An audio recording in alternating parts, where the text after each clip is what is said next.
Hi, greetings everyone. This is Subramanian who's signed in. I would take you through the journey on this primer. Once again, welcome everyone. This training is sponsored from Cognitia. So they are the world's leading digital talent transformation company, and they are a child company of Collabra. So most of you would have heard of Collabra, one of the consulting firms, popular consulting firms. We are the world's leading digital talent transformation company, and we've nearly trained more than 130,000 plus professionals, delivered trainings over 45 countries. We have over 7,000 industry veterans as instructors and about 450 courses. Some of the authorized training partners we cater to are, we are Red Hat certified partner, we work for ITL, we work for Microsoft, and these are few dignified organizations where we cater our needs. Coming to these centers of excellence, yeah, we are into machine learning and AI, microservices, robotic process automation, Internet of Things, big data analytics, DevOps, cloud computing, cyber security, professional development, and BI technology. So welcome everyone once again, and we are going to dive deep into microservices. So we've started right at 7 p.m. and we would finish the introduction of Cognitia in 3 minutes. Then we would start with a quick analysis on what we are really looking at this primer and the connected training. And then we would dive deep into technology. We look at something visual, and this 1 hour would really be something we would have stuff. It's going to be no fluff, and we're going to have some real stuff which would really be beneficial to everyone. Moving next, today we are going to look at a primer on building and coordinating microservices, which will be done using Spring Boot and Spring Cloud. So this is the pivotal point, or I would say the central focus, and we would be discussing a lot.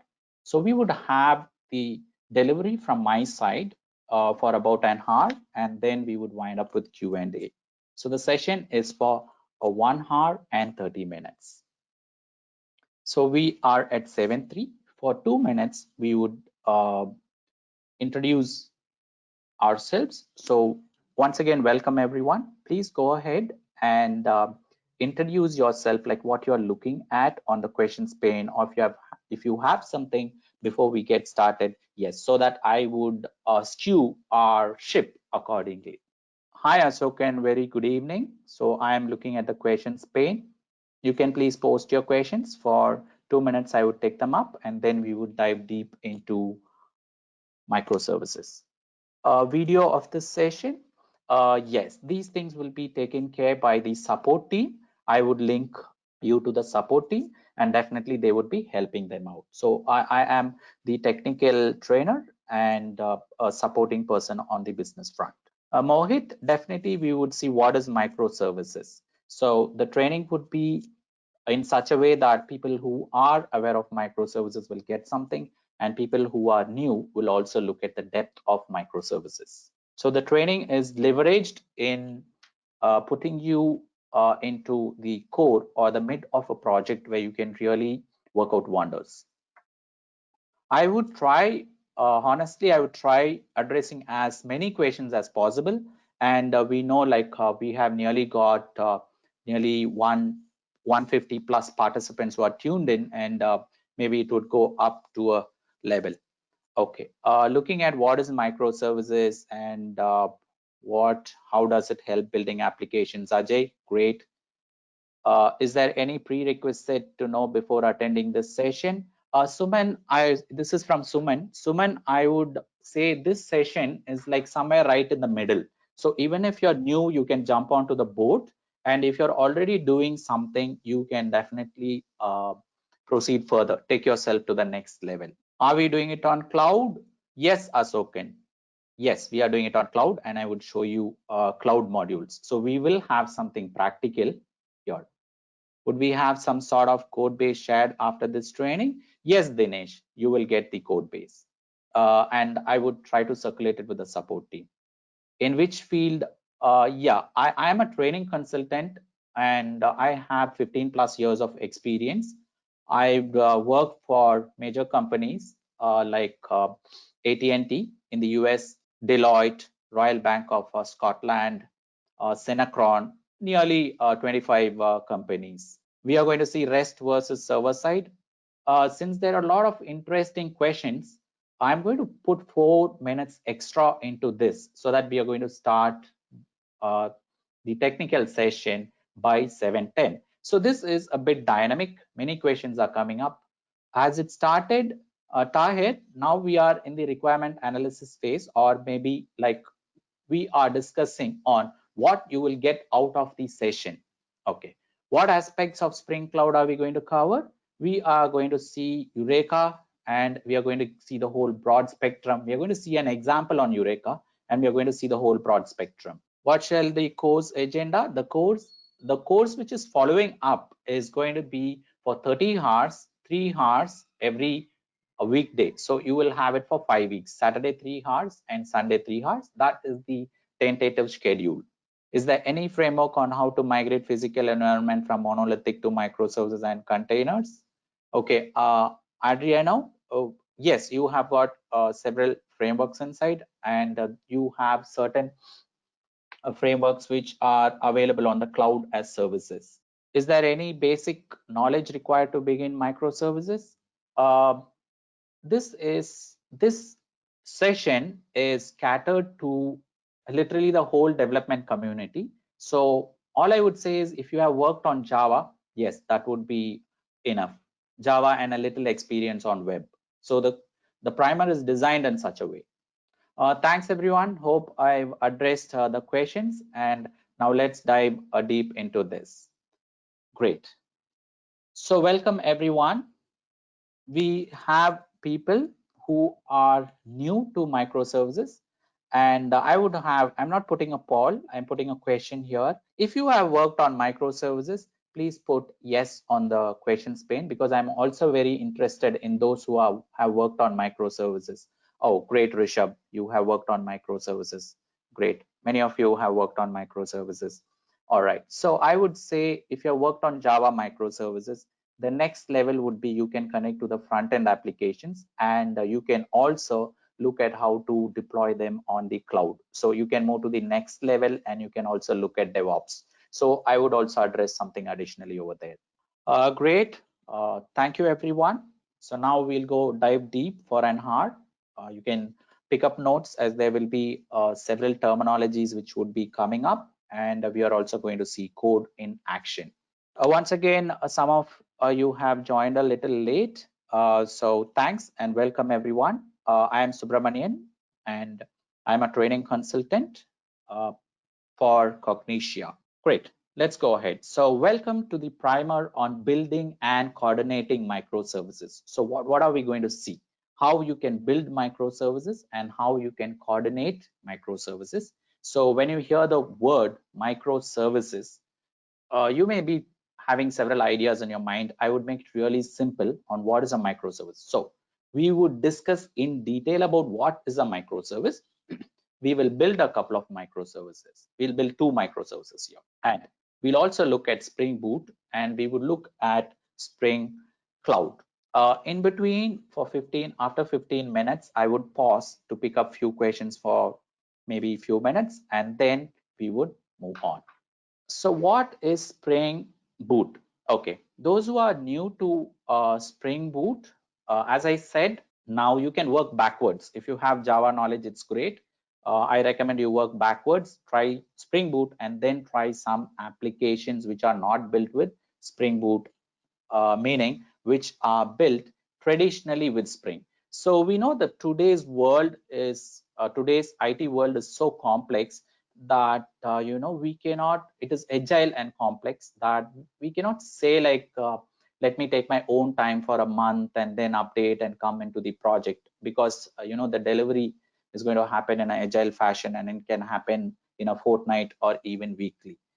So that's the reason Spring Boot actually came up, to ensure productivity. So you can directly dive into Spring Boot if you have Java knowledge, and then if required, you can scale down into Spring just to know the nitty-gritty details. So yes, those who have knowledge on Java can definitely go ahead and do Spring Boot, but you should also ensure that you also know something under the hood, right? That is the Spring framework, so that it will help you really understand how Spring Boot is working on top of Spring. What does Spring Boot help us do? So we are going to start with Spring Boot, then we would move on to Spring Boot microservices, and we look at cloud. That is what we are going to see. There will be so many things which are added in the course. I would show that in the final part. Now let's start with Spring Boot. Spring Boot allows you to create standalone applications. Now, everyone created a standalone application, meaning an application, your first Java application, which you said public static void main, was a standalone application.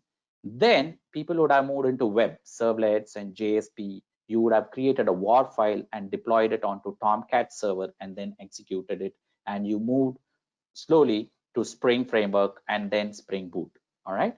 So in Spring Boot, you can have, in layman's term, I would say, you can have an application written with public static void main, which can be a Java console application, or it can also be a web application, so that real complexity of uh, writing Java applications versus web applications is removed.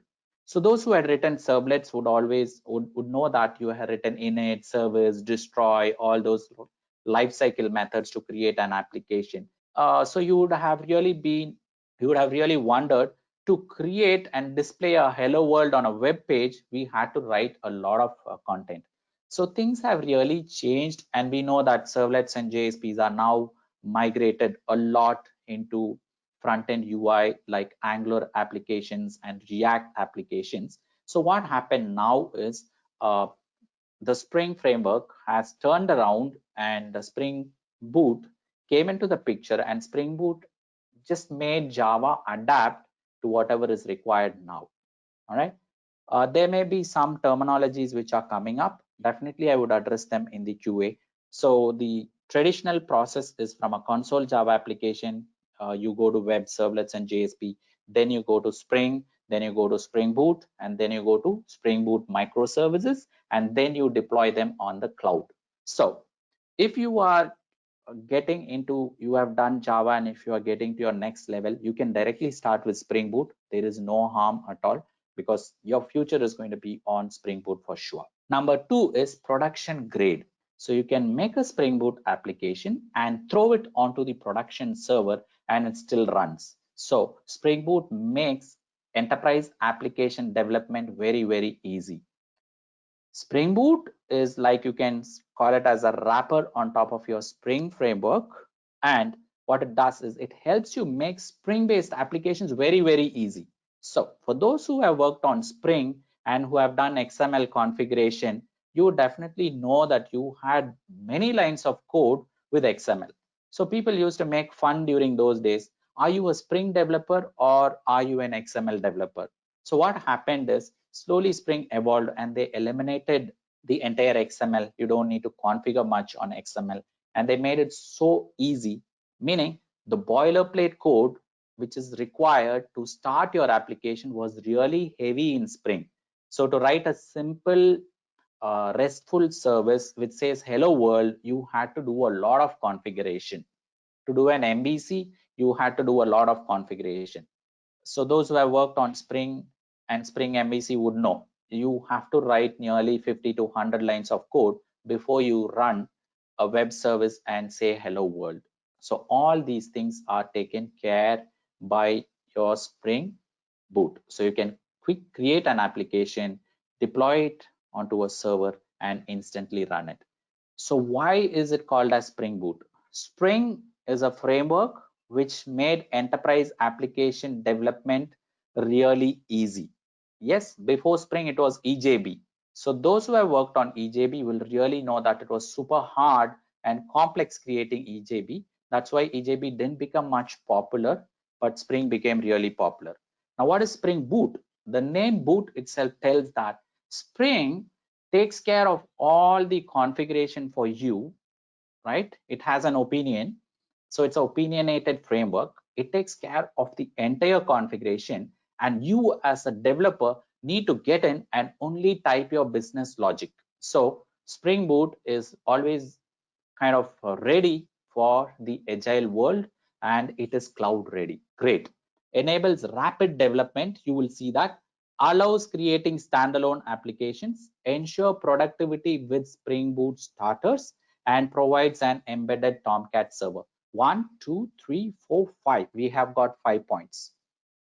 Since it's going to be a 1 hour 15 minutes and I want to put a lot of information, please treat the session like a Google map where you are watching a geographical area from a helicopter, because I want to add the max value to our session so that this 1 hour would really give you a complete idea. Okay, we saw this as an opinionated framework, enables rapid development, allows creation of standalone applications, ensures productivity with Spring Boot starters, and provides an embedded Tomcat server. All right. Now we are going to look at the whole thing in action. Let's look at all these points in Spring Boot with an example in action. All right. We got the idea, the concept.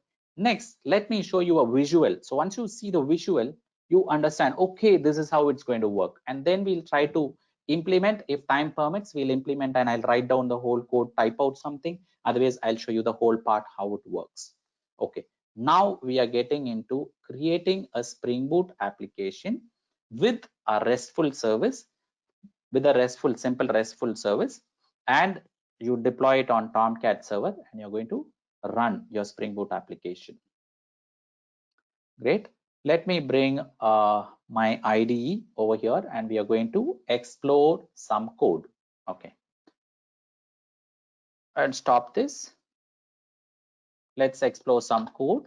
So we have an application over here, which is called as KMP1A. It is for module 1A. Ignore these conventions. It's a Spring Boot RESTful web service. All right. And CRUD, create, read, update, delete. So we are going to see a create, read, update, delete operation with RESTful web service and Spring Boot application in action. Once we see this code, next I'm going to quickly construct this and show it to you. So once again, a gentle reminder to all, there would be lots of terminologies coming in over here because as we said, we have cut right in the middle, so you can expand in both directions. Right. Let me open this. This is a Spring Boot project, and you find boot and dev tools. And this project is opened in Spring Tool Suite. Great. Coming down, we have SRC main Java, and this is a layered architecture. Now, in the course, all these things will be discussed in detail and much more. At the end of the session, I would take you through a journey on what you can expect when you are doing the course that is followed by the primer. So we will be building a layered architecture. So how it is done in real world, we would do this. This is layered architecture. Okay, we have layered architecture. And okay, what is a RESTful service? So Venkata wants to know what's a RESTful service. Venkata, RESTful web services are services which are used for B2B communication. So business to business communication. For example, let us say Uber. Most of us travel a lot in Uber. All right. Then what happened in Uber early is we used to pay cash, or we used to have some methods of payment, cash payment. What happened next is Uber had a contract with Paytm, and now we can pay Uber either through cash or we can either through Paytm. Now what happens in this case is it is going to do B2B transaction, business to business transactions. So Paytm may have a different infrastructure, a different operating system, a different platform. Let's assume it had Windows and it had .NET, right? And let's say Uber, this is only an assumption. Let's say Uber had Linux servers and they had Java. Now for both of them to interact, you are not going to change the hardware or software. So RESTful web services provide a mechanism for business to business integration. All right, so B2B communication is what happens inside a web service. So that was for everyone who is really new. So when you get into enterprise development, definitely you will start with RESTful web services. Great. So we've got a layered architecture over here. And then if we come down, we have got some application.properties. So these properties configure your Spring Boot application. So we look at these. Right. Then if we come down, we are having Postman. So we are going to test a complete CRUD operation quickly. And then I would show you how this particular application is built and a simple Spring Boot app. Now let's come down over here. So if you see, we have our application running. Now this is our Spring Boot application. So what do? We write a simple class called app, public static void main, and we simply say Spring application.run.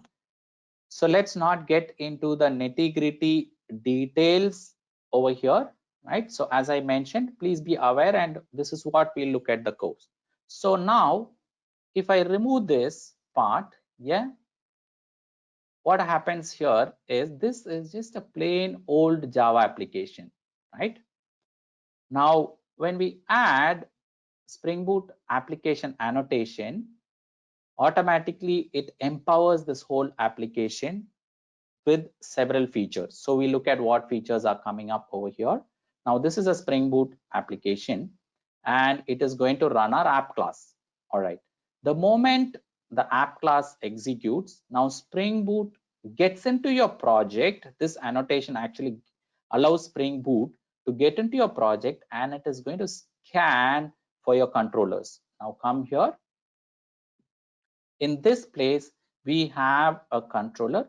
Please ignore and don't be worried about the rest, the pieces of code. As I said, it will be a live demo. We'll at least look at something visually. We had a class called product controller. And what we say is we map it with a request API /API. And this controller is going to be mapped at the root with API. And then inside you can get all the products, or you can get a product with a specific ID. You can add a new product and post mapping. You can modify an existing product, come down, and you can delete a product. So now what happens? This looks like a web application, but then we don't have servlets here. The reason is Spring Boot application takes care of configuring your application to be a web app.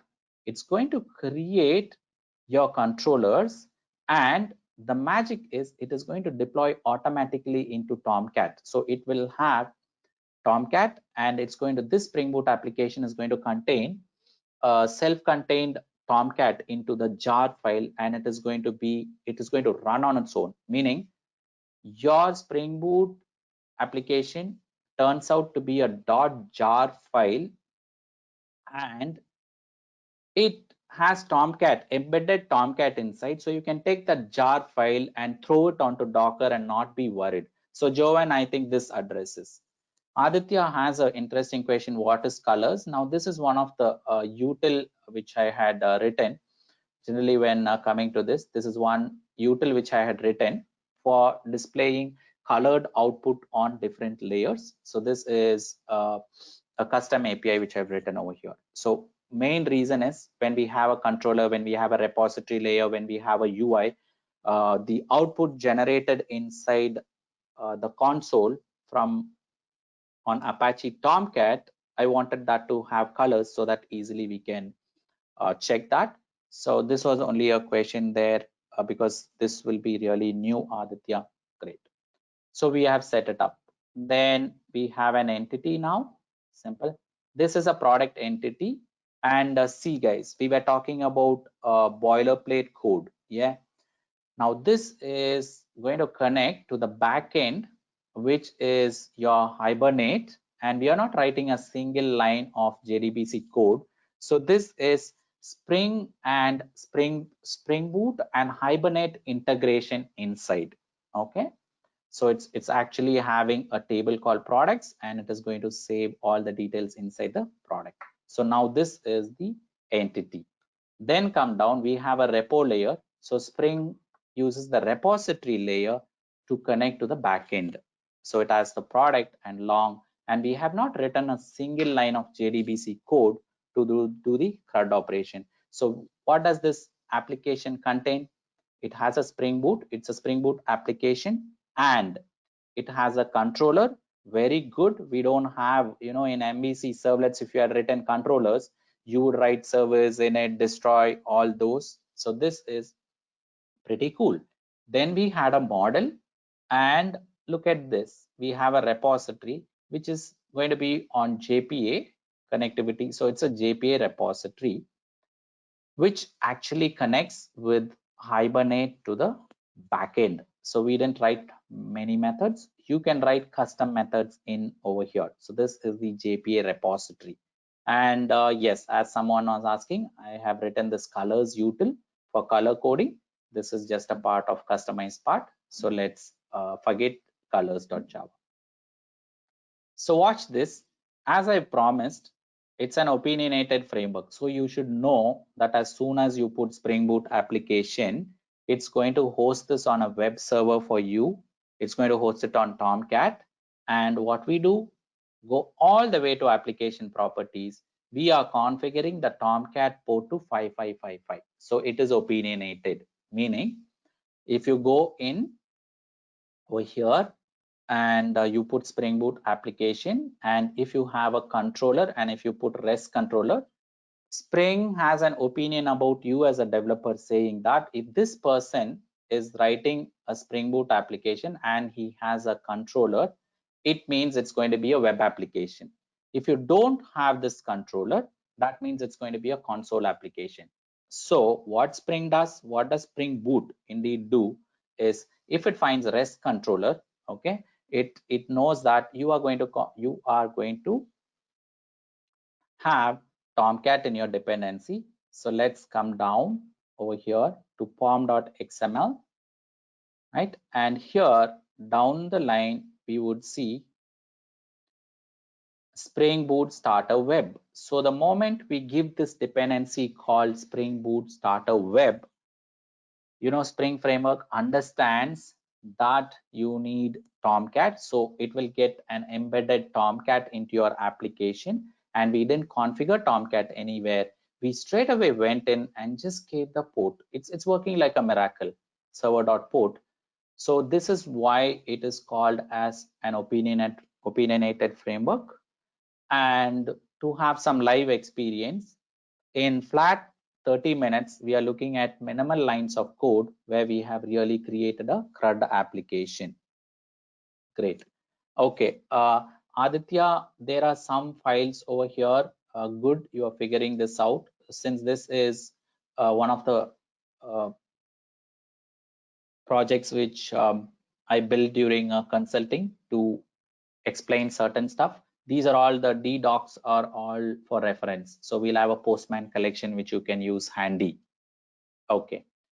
There's a question from Shubhanshu. How does it know which controller to pick? Amazing question. Now see, Spring is when you say app and when you say Spring Boot application, Spring starts getting into com.ezz package and it starts scanning all your components. Now this is what we called it as opinionated.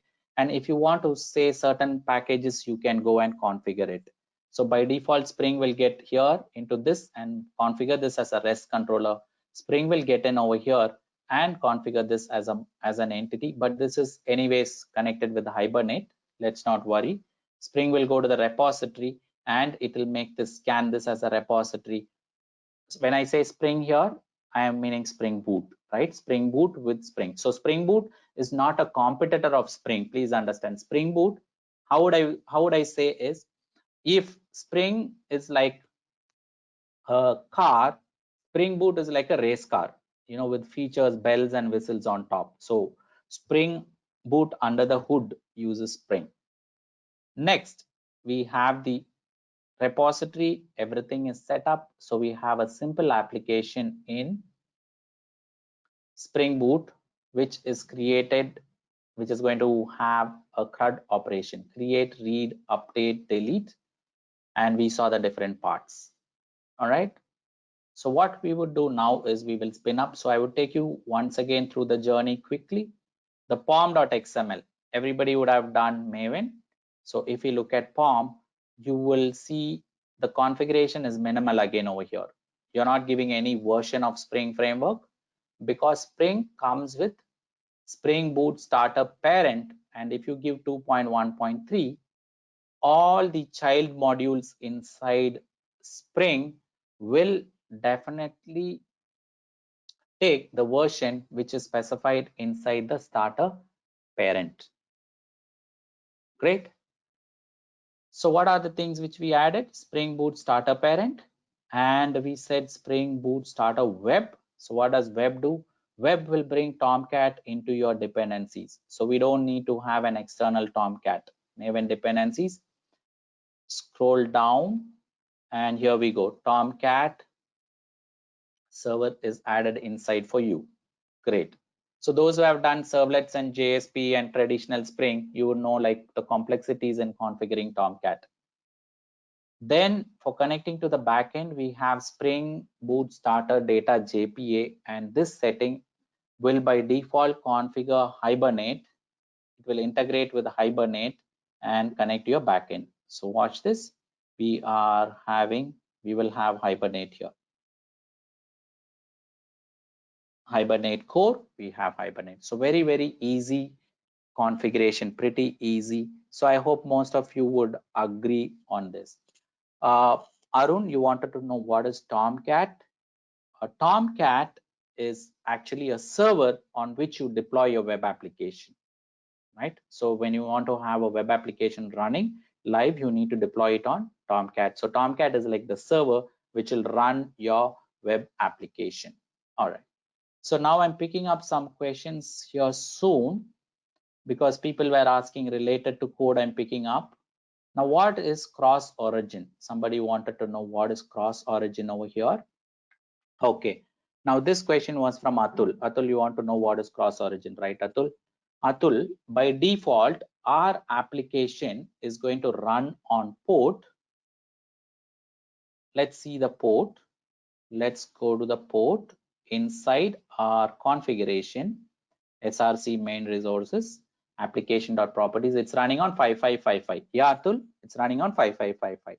Imagine I want to consume this RESTful service from an Angular application, and the Angular application is actually running on a different machine, on a different port. So you know, like when we run Angular applications, we may deploy it onto a server and give it to a port. So if your front end application is in a different port and your backend Spring Boot application is in a different port. So what I mean is, if you have two different servers, one running your front end and another running your backend Spring Boot, now the ports are going to be different. So if a request comes to Spring Boot from the port 5555, it knows the request is coming from the same origin. That means the browser took a request, access the site on port 5555, and then the browser is also sending a request to the same port. So what do I mean in short? If you're going into amazon.com and if you click a link, it never goes to google.com. It is what happens here. So if you have a site, so Spring Boot considers this as a security threat and it will block it. Okay, it will block that. Now come into this over here. When I said cross origin, now this is written in such a way that there is a front end application Angular which is trying to access this. So if a request comes from port 4200, it will allow access. So this is why it is called as cross origin. Okay. So hope I'm trying to put the max in this 1.5 hours maximum value. So hope I'm really sorry for those who find lots of technical jargons, but you will get the entire scope of what is the possibility. So right. I'm taking up some questions here. How did you connect Hibernate with Spring Boot? Raki. Raki, come to pom.xml and very easy. All we do is we have put Spring Boot starter data JPA. So Raki, in this case, Spring Boot is so smart, it needs to connect to Hibernate with JPA specs. Okay. So what happens in this case is it is going to use JPA, and Spring Boot is so smart, it pulls Hibernate for you automatically. Just this one line of code or few lines of code. All right.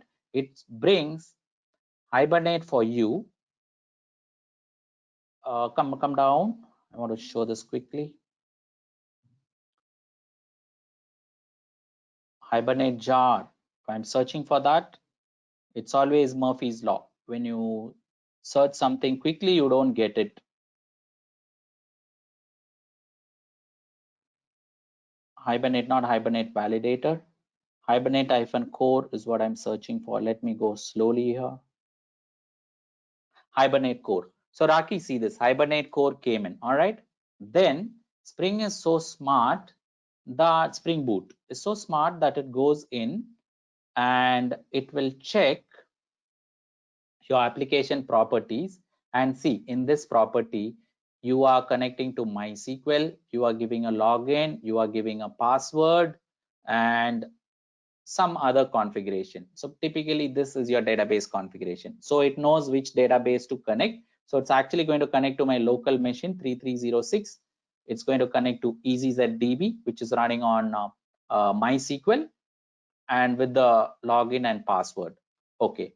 All right. Then Spring knows that this is the entity. So entity meaning it's going to map each product object to a row of the products table in the backend.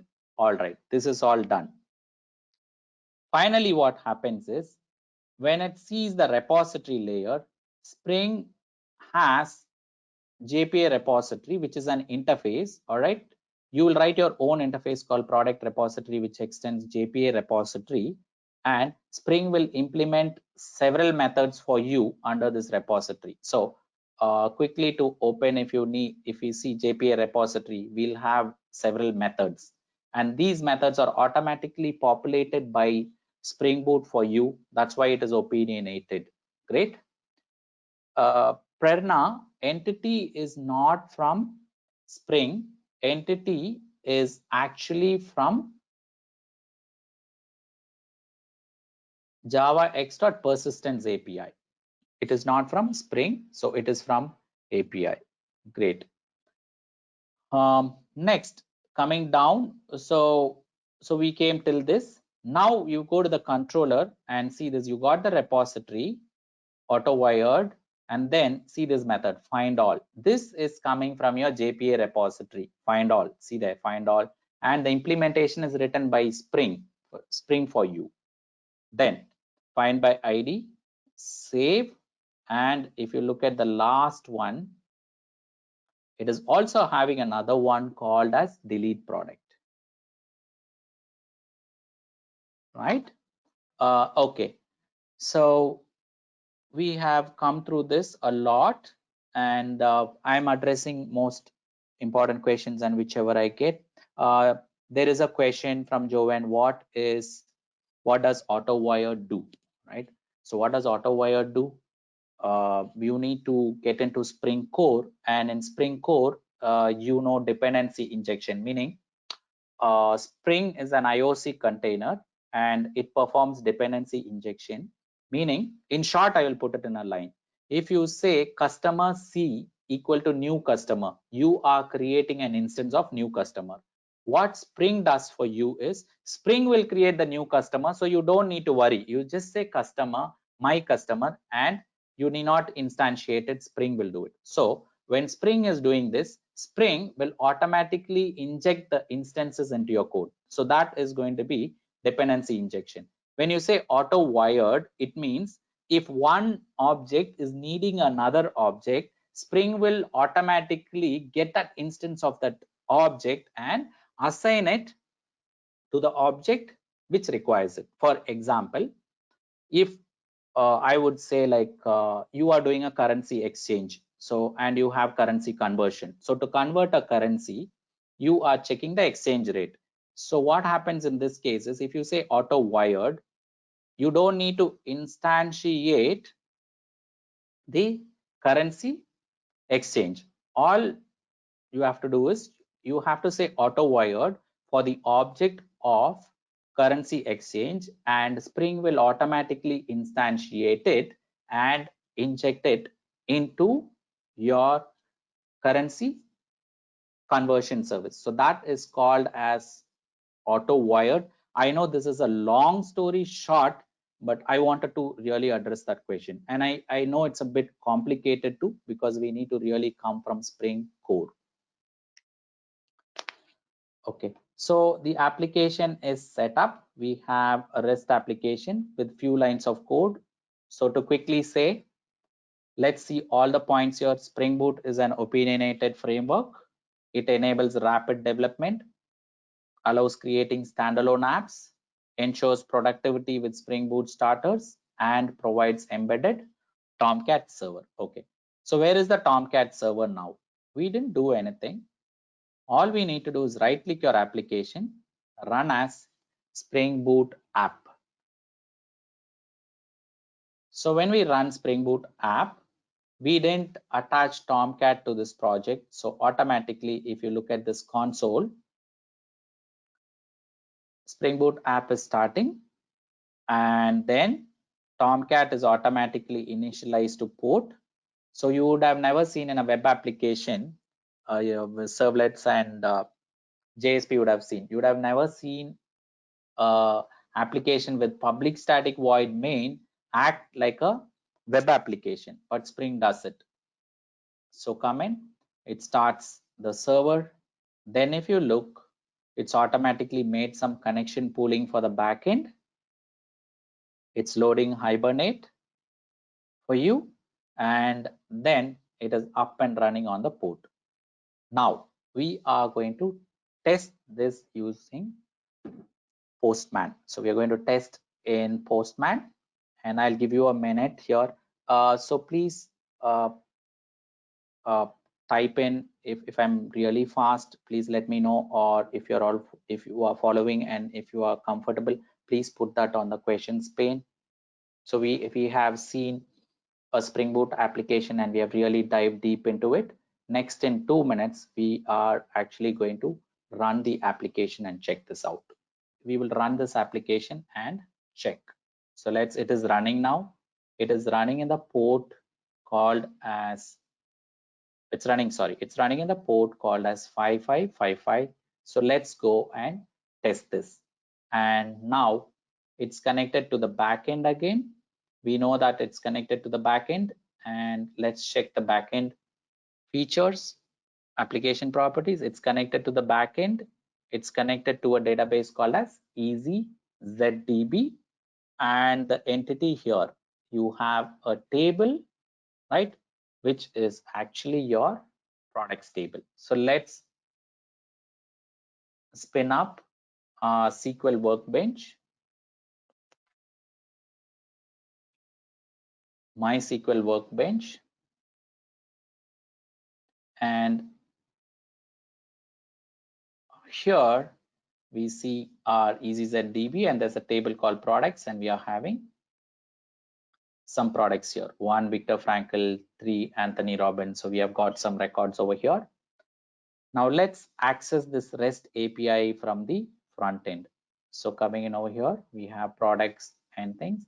Let's go to the REST API and let's check all these. We will check API, we'll get all the products and display from the database, only 2 products. Then we'll get a product with a specific ID. We will add a product because it's a post mapping, and then we will delete a product which is post mapping. Okay. Now the whole essence behind this explanation is just, instead of keeping it theoretical, I wanted to put something in action and show you and pack this with valuable information. All this will be covered in detail, step by step, in the course, and it will all be elaborate. So this is only a little part. So we'll start with the Spring Boot, we'll start with the REST, how to build REST web services. And of course, if participants who are going to do the course need something extra, let me Subbu, let's say like we need Spring MVC, definitely that part would also be attached, or maybe a primer on that where you can carry on. So this is kind of, I am picking up parts of things from the real training. So in the real training, we'll create a Spring Boot application and deploy it in AWS. And you can expose your URL where the whole world can see that, right? And there are certain parts which will also be attached, like there'll be a demo application in the front end, like Angular, which simply connects to the RESTful service and displays it. So definitely you would see the course on Cognitia, and there would be a table of contents that is on paper, and all that would be delivered, plus the things which is surrounding that. You would have little applications which are showcased, connectivity, so that would expand from learning in the training to self-learning with examples. So this is a small part which is actually extracted out from there, and this would be the real flow. Definitely, of course, in the training we have, since this is a 1.5 hour session, it's going jam-packed. In the training, the pace would be a bit slower. Now let me spin up Postman to test the RESTful service.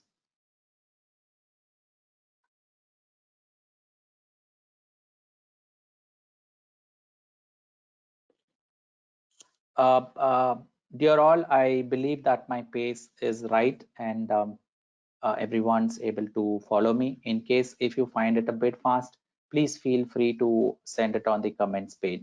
Definitely all your comments or all your questions will be taken into consideration.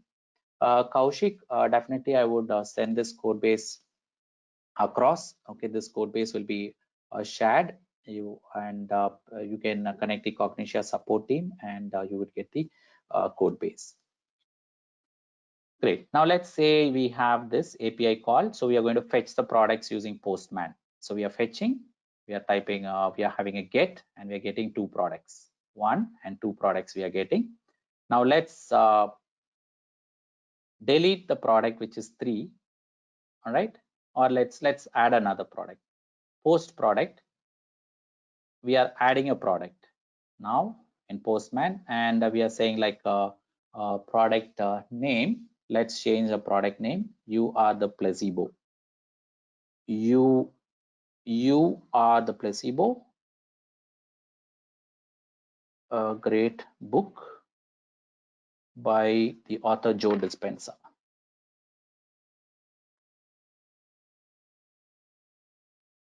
All right. So we are adding a product. Let's send this. So we sent the product, and yeah, many of you were asking like, Subbu, what's that colors here? So kind of see this. So this is coming in purple. So the color coding here is like different messages. So when it is coming in purple, it is coming from a different layer. So similarly, there'll be some places where it is green, some places which should be black, blue. So it's kind of the logs for you to easily scan like from where the message is coming. So this was a small bit of code called colors, which I've written, because when we write complex applications, people want to know like, Subbu, where is this coming? So it makes debugging very, very easy indeed. So that's what these colors are written for here in this utility. So you will see a set of colors here, which is used like green, yellow, purple. So these are kind of examples which have real-time code inside, plus certain things I write to make it good for the participants. Okay.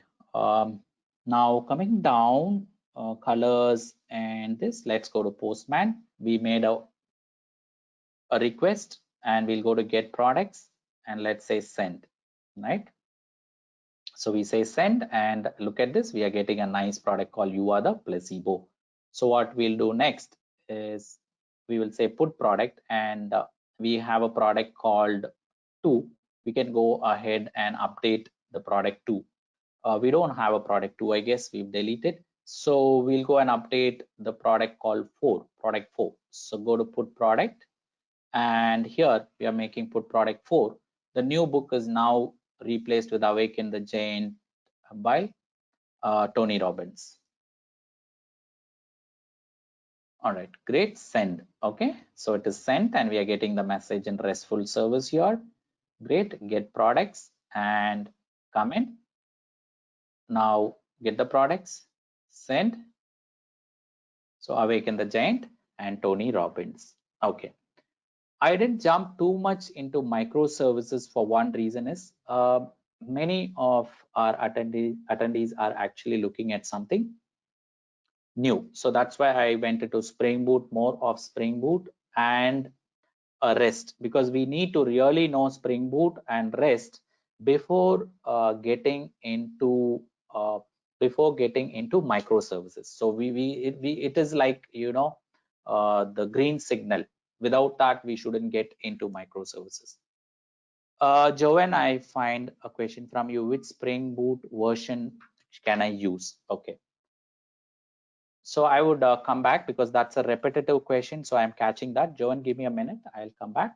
Now the last one is go to delete. So we are going to delete now, and let's delete the product called 4. Let's delete the product called 4. Before that, let's go to our database and check this. Here we go. We find the product called a product, which is 4. All right, great. Now let's go and delete the product called 4 from Postman. So here we are deleting the product. 4 is gone away. Now come here, get products, and we have 4 should go away. Yes, it's gone away. So 1, that was an error of observation. 4 is gone away.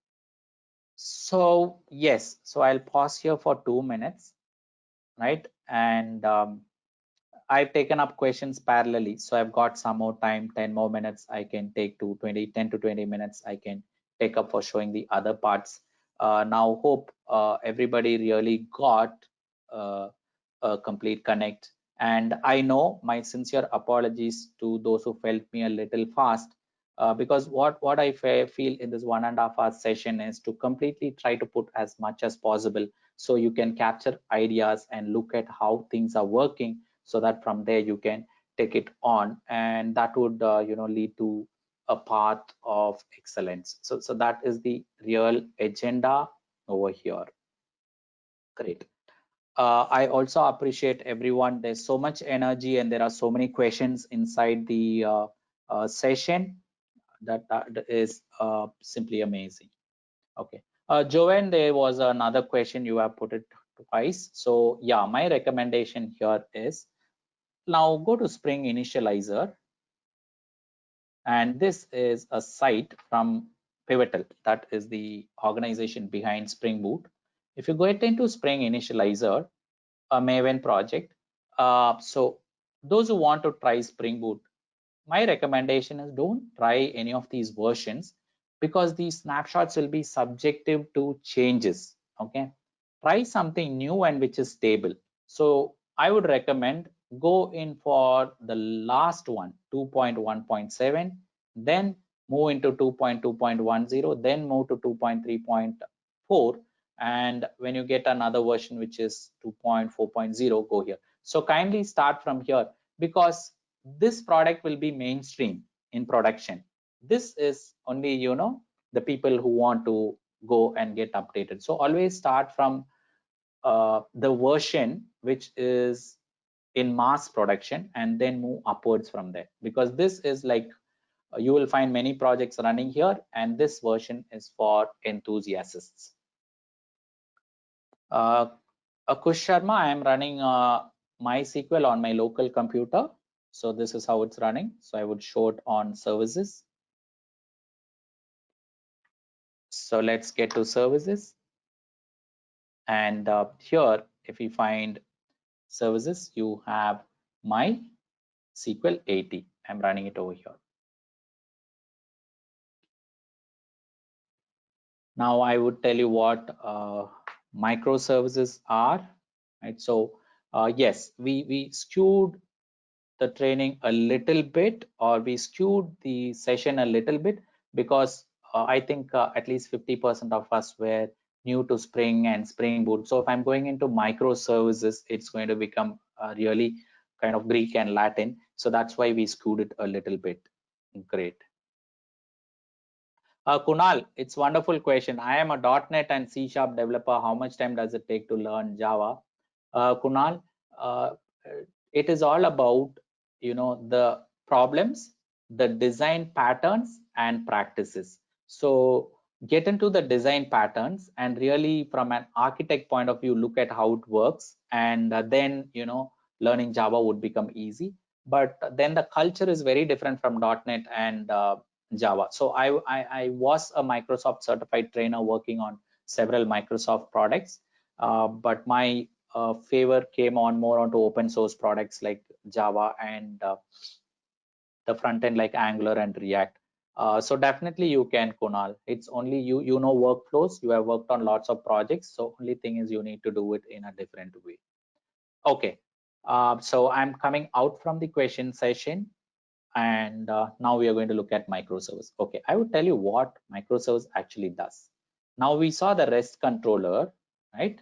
And we saw multiple operations which are done. So what did it do? It displayed all the products, it updated the products, it deleted the products, and it fetched a product by ID.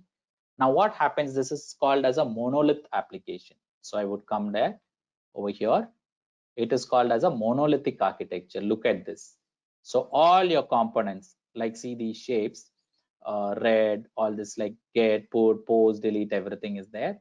And what happens now is, there was a question like how if I want to use microservices or Spring Boot microservices for a business which is going to scale to a very large volume, what do I use? Yeah.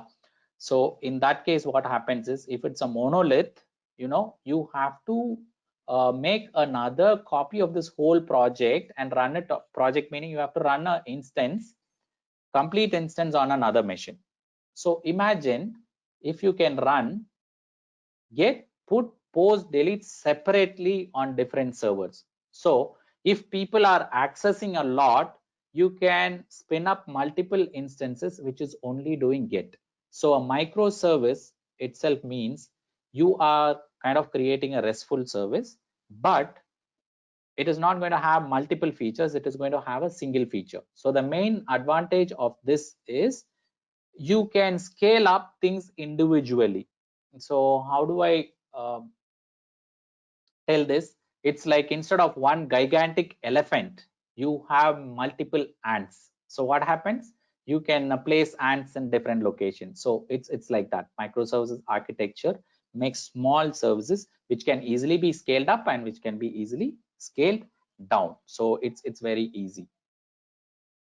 So I'll quickly take you through this. So this is an architecture, monolithic versus microservices architecture.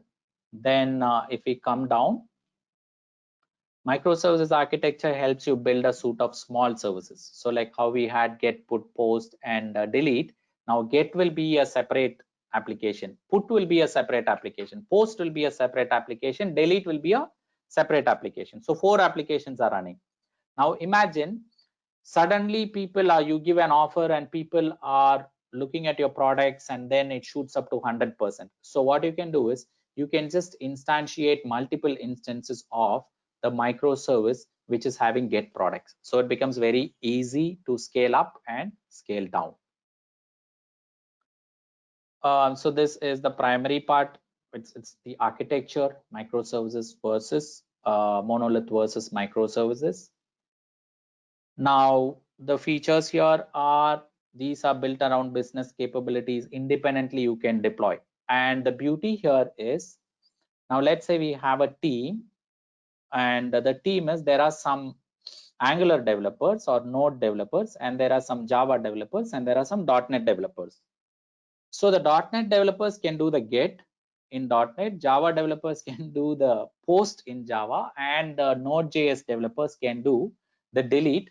We generally don't do this, but I'm telling you what is possible. So a microservice can be written in different languages and they all form a part. So that is the real power. So meaning if I had Java microservices and if I had a new development team which is proficient in Angular, I can even create Angular microservices. And no, I would say like microservices with Node.js, you can create them, and you can create microservices with .NET, okay, and you can club them together. So I'm not saying Angular microservice, rather it is a Node microservices, okay. Right, so the key here is microservices can be written with different languages. All right, now microservices has separate characteristics. They are written based on your domain. Multiple independent development teams can work on that, right? It is service based, loosely coupled, fault tolerant. So if one microservice goes down, there may be another server which is running the same microservice. So we make it fault tolerant. So it doesn't, the application doesn't die altogether. Okay, so I would tell you a real world example which happened, right? Once Netflix had trouble for hours because there was a semicolon missing and they had a monolithic application. So literally their customers had challenges. Then Netflix was the early adopters of microservices, and lots of Netflix OSs, that is open source software, is used with Spring Boot. So if you read that story, it would be interesting. So like how a monolith failed and how it came to microservices. So next, what do you do? If you build a microservice, you will put on the cloud. So Spring also supports Spring Cloud, which allows you to build microservices easily and deploy them onto your own cloud, that is your private cloud, or the public cloud. So that is the extension on top of microservices. So if you look at Spring Cloud, Subbu, what do we see there? You will find lots of Netflix open source software systems integrated into Spring Cloud projects. So what you can do is you can have service discovery. That means you can have multiple services which are running, and all of them will be registered inside a server which is called Eureka server. So you can always go to Eureka server and find out an instance of microservice which is running. Great. There are other components like Netflix, Zool, Hystrix, so many components, Spring Cloud Config, Spring Cloud Sleuth. So in our course, at least we'll be seeing like 5 to 6 Spring Cloud projects. So we'll be seeing and we'll be having a primer on Spring Core. Then we'll look at Spring REST. Then we will look at Spring Boot. Then we would look at all these Spring Cloud projects, that is Netflix, Eureka, Zool, Zipkin, Hystrix. I know so these terminologies seem like Greek and Latin. We'll look at all this, and you'll also, the icing on the cake or the cherry on the cake would be you will get to deploy one small microservice onto Amazon Web Services. Plus, if you are interested, you can also do a front end. If you're coming from a front end back end, you can also do Angular app. I would give my guidance on that. So we build a complete full-fledged application, and you would be in a position where you can kickstart the next version of your career. So that's how the whole thing is designed. Right, so we are on track and we are coming here. So journey ahead, what you will be doing is you will be developing enterprise applications using microservices architecture. You will build and deploy cloud-based fault-tolerant applications. You will containerize application with Docker. So here a bit of DevOps is also put inside this, and you will deploy Spring Boot applications onto cloud. This is completely designed by me with completely customized and designed just to ensure that after you finish this course, we don't have any stone left unturned. So it is jam-packed with lots of interesting session, and definitely like there would be lots of work from me as the training consultant and from your end, because like we do it once and like then we would be really able to scale it out. Having said this, I would also like to show you. So there would be a course which is following up on this. So I would like to show that to you. where you can quickly look into that.